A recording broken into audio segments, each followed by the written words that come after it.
I'm Baroness Lane-Fox. I'm co-founder of lastminute.com back in the dawn of time, and now I am executive chairman of Everyone. Everyone is a charity, it's a think tank, and we are trying to promote responsible technology, and that is a big ambition for a small organisation, but we want to help legislators responsibly legislate the internet. We want to help people building internet-based companies build products and services that are more responsible, and we want individuals, us as users, to have a bit more understanding of what they're interacting with and using, because we feel like there's still so much potential in using technology for the greater good, and that there's a lot that we can do by building that movement.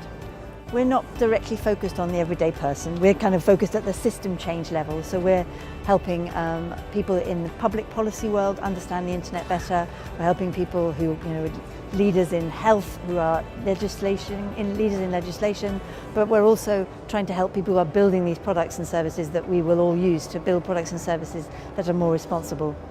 I think that the good thing is that the conversation is happening more broadly than it has ever happened before in my working lifetime. Now, I don't know if that means that things are really changing, but at least the first part of change is to, agree that there is an issue and to start to then work out solutions. So there are more programs going on in corporates, there are more programs going on in the finance world, there are more people from outside the sector saying, hold on a minute, there's something not working here when you only have 2% of founders that are women. You only have like an even tinier percentage that are VCs who are women. So I think people recognise this has got to change and people are starting to take action. But if I was a young female founder, I think you just have to be very resilient. It's incredibly hard raising money, full stop. Whether you're a man or woman, whatever, it's a hard gig being an entrepreneur. And to kind of think you can breeze in and you're going to be all fine, regardless of your gender, your ethnicity, whatever it might be, it's hard.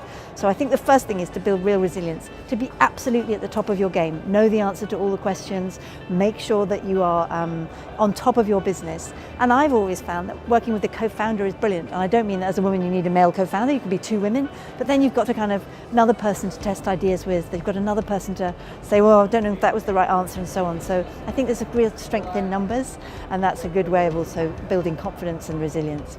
The boardroom is a very strange place, I can say that having sit now on a lot of boards, and I think it's sort of important that there are women on boards. Obviously I think that there should be half women on all boards, but that is not going to answer the deep question of diversity in a company. I've been in boardrooms where I know there are lots of women on the board, but actually the executive team, there might be practically no women at all. And so you've got to make sure you look deep into organisations. And I think that is a whole set of challenges that are very different to why women aren't starting businesses or why women aren't getting money to start their businesses. And they're quite distinct challenges, but they all come from the same place, frankly, which is that I think very often it's not because men are bad. I love men. It's not to do with that. It's the fact that just people haven't been looking at this stuff. There's been an absence of data.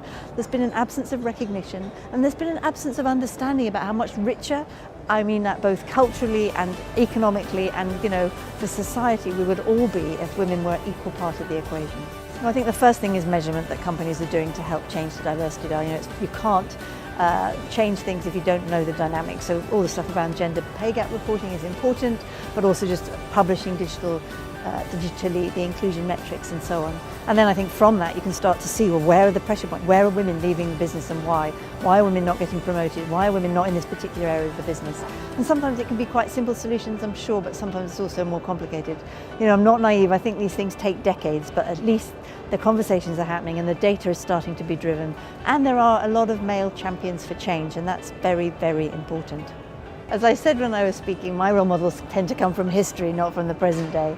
My role models, I think of two immediately. My mother, who's an extraordinary woman, not highly educated but very bright, who was always doing entrepreneurial things with her best friend, always working, very generous spirited and talented person. But then I look back in time and Mary Wollstonecraft is my all-time hero, campaigned for female education at an extraordinarily difficult time for women in the late 1780s and 90s. So I think those two, from the present day and way back in time, enough to remind you that things are possible. I'm not sure I think that all women who are successful are the same. Of course, that's so an absurd kind of thing to imagine, but I do personally respond and respect people who are authentic and generous spirited, and I think very often women have this kind of deeper empathy and ability to collaborate, and that when they can tap into that and not feel like they have to ape how men behave in an organisation, but bring their own true self to something and their own whole self, that's very rewarding. And that's one of the things I'd say about being an entrepreneur. You know, it's completely fantastic to be an entrepreneur on one level, although it's hard and much, much more difficult than many things you could choose to do. You can be your true self. And that's one thing that I feel so lucky to have been. Not easy to put in a box, hard to give my job description, but actually at least I'm being Martha, and that makes a deep sense of fulfillment.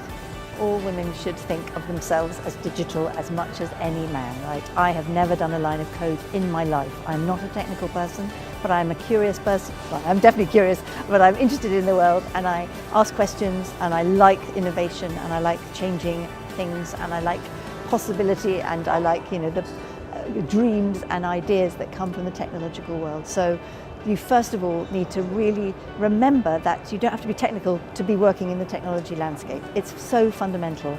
And I think that having broad different role models, different people who've done different things, you know, you can work in marketing, or you can work in product design, or you can work in UI, you can do loads of different things. That's really important. And I think the second thing is, to me, this isn't optional.